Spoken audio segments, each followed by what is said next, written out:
Boa noite, meus queridos. Hoje nós vamos dar sequência na série de devocionais na carta de 1 João. Nós já fizemos o panorama geral, toda a epístola, já trabalhamos o versículo 1 ao versículo 4 e hoje nós vamos estar trabalhando o versículo 5 ao versículo 10. Espero que você esteja aí pronto com a sua Bíblia em mãos, porque vamos iniciar fazendo a leitura destes versículos. 1 João, capítulo 1, versículo 5 ao versículo 10. Diz assim: esta é a mensagem que ouvimos dele e que agora lhes transmitimos. Deus é luz e nele não há escuridão alguma. Portanto, se afirmamos que temos comunhão com ele, mas vivemos na escuridão, nós mentimos e não praticamos a verdade. Mas, se vivemos na luz, como Deus está na luz, temos comunhão uns com os outros, e o sangue de Jesus, o seu Filho, nos purifica de todo o pecado. Se afirmamos que não temos pecados, enganamos a nós mesmos e não vivemos na verdade. Mas, se confessarmos os nossos pecados, ele é fiel e justo para nos perdoar os nossos pecados e nos purificar de toda a injustiça. Se afirmamos que não pecamos, nós chamamos Deus de mentiroso e mostramos que não há em nós lugar para a sua palavra. O texto, ele vai falar algo muito interessante logo no início aqui, dizendo que Deus é luz. Nesse meio tempo que a gente está passando aqui na nossa região, com chuvas, trovões, ventos fortes, temos experimentado aí quedas de energia, até dias que a gente passa, sem energia, e nós experimentamos isso.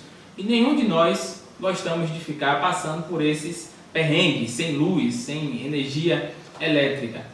Hoje nós estaremos falando sobre uma luz, mas que é uma luz totalmente diferente dessa luz elétrica. Estaremos falando de uma luz muito mais profunda, muito mais forte, muito mais poderosa.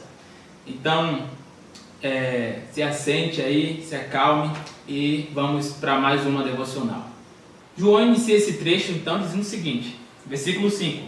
Essa é a mensagem que ouvimos dele e agora lhes transmitimos. João está deixando uma coisa muito importante aqui para nós. Ele está dizendo que ele não está anunciando uma nova verdade.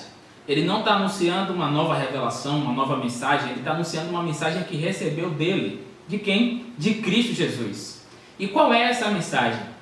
Ele diz que Deus é luz e nele não há trevas nenhuma.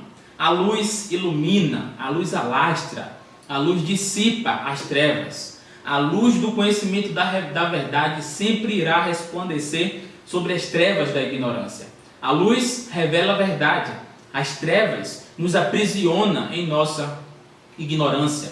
O que é que significa então dizer que Deus é luz? Significa dizer que é da sua natureza se revelar. Todos nós sabemos que nenhum homem conhece a Deus porque quis conhecer a Deus. Conhecemos a Deus porque Ele quis se revelar a nós e de fato o fez. Significa dizer que nada está encoberto ao seu redor. Nada está em secreto diante de Deus. Dizer que Deus é luz significa dizer que é da sua natureza a perfeição absoluta. Ele é puríssimo em seu ser. Ele é puríssimo em suas palavras. Ele é puríssimo em suas obras. Ele não compactua e nem se associa com nenhum pecado do homem. Dizer que Deus é luz significa que nada pode ficar oculto aos seus olhos. Quando falta energia em nossas casas, naquelas noites bem escuras, nós ficamos assim tateando para procurar o fósforo, para procurar as velas, a lanterna, a luminária, mas não existe trevas para Deus. Nada pode ficar oculto aos seus olhos. Ele enxerga todas as coisas. Ele enxerga tudo em qualquer lugar, em qualquer hora. Ele tudo vê, ele tudo sonda. Nada escapa do seu conhecimento. É impossível se esconder de Deus. É impossível esconder qualquer coisa de Deus. Isso significa dizer que Deus é luz. E no decorrer dessa devocional trataremos então sobre as implicações práticas de ter o conhecimento de que Deus é luz. A primeira implicação que o reconhecimento de quem Deus é traz sobre as nossas vidas é a necessidade de santidade. O texto deixa claro que a comunhão com Deus é incompatível com uma vida pecaminosa. Atente comigo ao versículo 6. Portanto, se afirmamos que temos comunhão com Ele, mas vivemos na escuridão, mentimos e não praticamos a verdade. Muitos dizem que amam a Deus, muitos se dizem cristãos, mas só que as suas vidas não expressam essa comunhão com Ele. As suas vidas expressam mais trevas do que luz, segundo as Escrituras. Não há como as trevas se aproximar da luz. Não há como as trevas ter algum tipo de ligação com a luz. É impossível haver tal comunhão entre luz e trevas. Nós só podemos ter comunhão com Deus Santo, vivendo também essa santidade. Falamos muito sobre isso, sobre a necessidade de santidade em nossas vidas, só que é algo que às vezes é mal entendido e mal interpretado. O que é que significaria dizer então que precisamos ser santos? Todos nós respondemos de cor que é ser separado. Mas é só separado? Mas separado de quê? Separado para quê?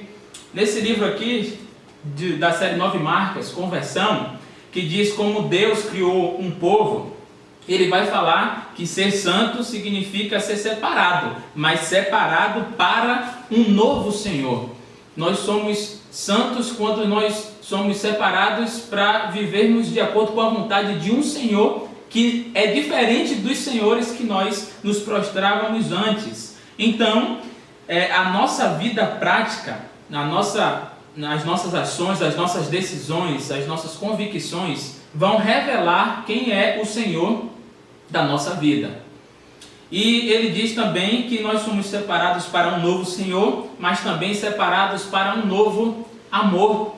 Nós somos separados para viver um amor diferente, para expressar uma submissão a esse Senhor e um amor a Ele e ao próximo, totalmente diferente da submissão e do amor que nós expressávamos antes. Com isso o texto está querendo dizer claramente que uma fé genuína, sem uma transformação, sem uma santidade, é uma fé ilusória, é uma fé que não é real, porque a fé verdadeira em Cristo Jesus opera transformação, opera santificação. A segunda implicação que o conhecimento de quem Deus traz para as nossas vidas é o reconhecimento da nossa natureza pecaminosa. A natureza pecaminosa do homem tem distorcido os valores e invertido os conceitos do que é certo e do que é errado. Em Isaías capítulo 5, versículo 20, diz assim: ai dos que chamam ao mal de bem e ao bem de mal, que transformam trevas em luz e luz em trevas, o amargo em doce e o doce em amargo. Tudo isso, toda essa filosofia leva o homem a encobrir e a negar os seus próprios pecados. Nós aqui nesse tópico estamos tratando de algo muito mais profundo do que atos específicos de pecado. Nós estamos falando sobre uma natureza pecaminosa. Lá na casa do meu pai tem um pé de coco, né? Tem um coqueiro, e nós já bebemos muitos cocos doces daquele coqueiro. Só que, hora ou outra, acontece desse coqueiro dar um coco peco, dar um coco ruim. Só que não é todas as vezes que esse coqueiro dá coco ruim, porque da sua natureza dá cocos bons. Estranho seria se todos os cocos desse coqueiro fossem cocos pecos. Aí alguma coisa estaria errado com esse coqueiro. Eu já vi muitas vezes o coqueiro dar excelentes cocos bons, e algumas poucas vezes esse coqueiro dá alguns cocos ruins. Mas uma coisa que eu nunca vi foi esse coqueiro da abóbora. Uma coisa que eu nunca vi foi esse coqueiro da banana, porque é da sua natureza dar coco. O que eu quero dizer com isso? Eu quero dizer que a nossa natureza pecaminosa leva a gente a mentir e a produzir frutos de acordo com essa natureza pecaminosa. Ela nos leva ao engano.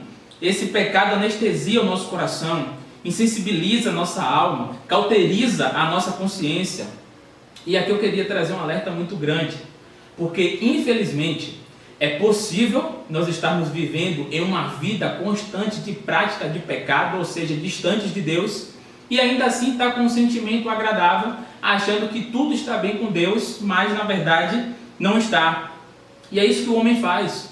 O homem mente sobre a sua comunhão com Deus, o homem mente sobre a sua natureza pecaminosa, o homem mente sobre os seus atos de pecado, E quando uma pessoa ela gasta todas as suas energias fingindo ser uma coisa que ela não é, não lhe resta mais força para viver verdadeiramente. E a vida se torna totalmente superficial e totalmente insípida.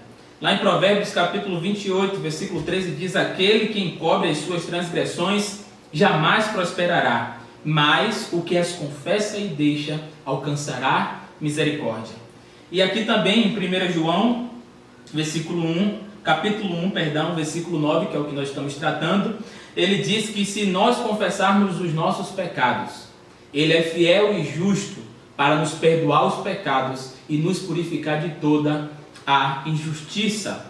O conhecimento, o reconhecimento de quem Deus é, deve nos trazer o reconhecimento da nossa natureza pecaminosa, para poder experimentar a purificação dos nossos pecados, a purificação da nossa injustiça e o perdão dos nossos pecados. Nós precisamos assumir a nossa natureza pecaminosa, e nós conseguimos reconhecer, enxergar essa natureza pecaminosa quando nós enxergamos a natureza santa e magnífica de Deus. Quando nós nos deparamos com esse ser de luz que clareia todas as nossas trevas, que mostra todos os nossos enganos, nós somos libertos da ignorância para assumir a nossa real natureza pecaminosa.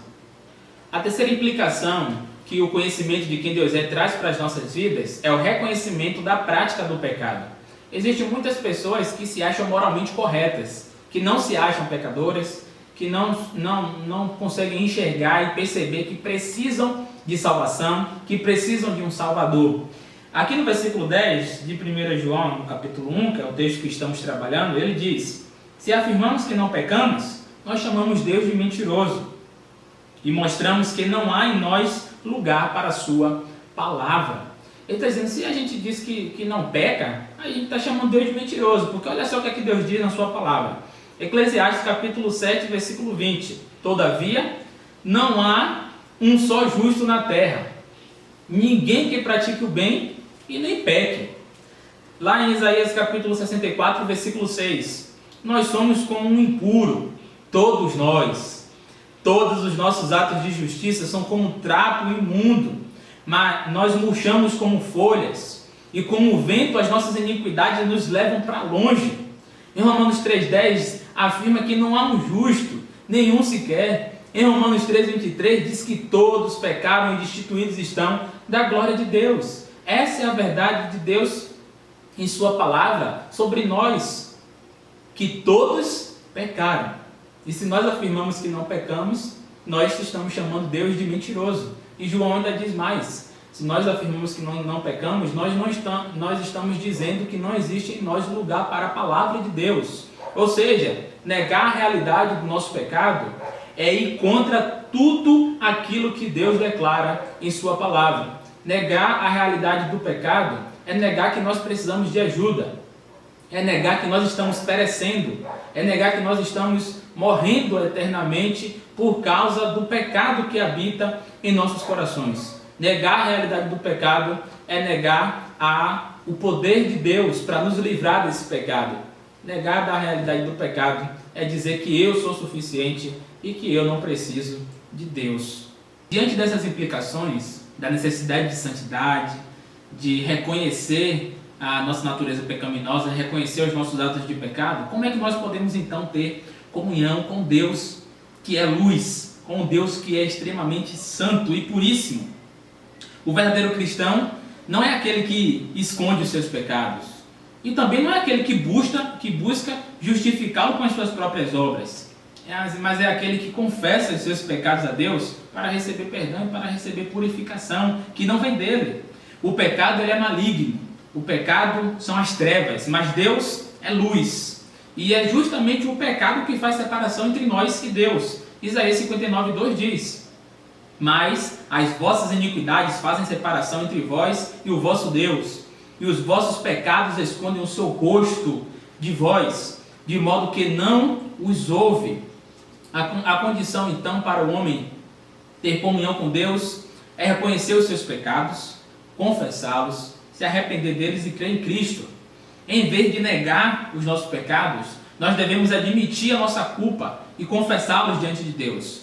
Quando nós confessamos os nossos pecados, nós tomamos como base do nosso perdão não a nossa confissão, mas o caráter justo e fiel de Deus. Ou seja, aqueles que admitem a sua culpa, se arrependem e confessam os seus pecados, serão justificados. Mas eles não serão justificados por causa do seu próprio reconhecimento do seu pecado, mas por ter Jesus levado sobre o madeiro os nossos pecados. Isso é a fidelidade de Deus. Ele prometeu aquele que esmagaria a cabeça da serpente. Ele prometeu um Salvador. Ele prometeu o Messias. E nós somos justificados com base na sua fidelidade e não com base no nosso próprio reconhecimento. E Deus, ele não apenas nos perdoa, ele é um Deus justo e ele puniu Cristo em nosso lugar. O justo juiz de toda a terra. Ele não poderia simplesmente apagar o pecado. Por isso que, se confessarmos os nossos pecados, ele é fiel. Prometeu o Messias e o enviou. Mas ele também é justo, aquele que vai punir o pecado e que fez isso também na pessoa de Cristo Jesus. O pecado é uma ofensa. O nosso pecado é um crime contra a santidade de Deus. Ele é luz e nele não habita trevas nenhuma. Está aqui sendo apresentado para nós um contraste: luz e trevas, bem e mal, verdade e mentira, santo e pecador. A pergunta para nós hoje é: como é que nós podemos então ter comunhão entre nós, homens pecadores, e um Deus santo?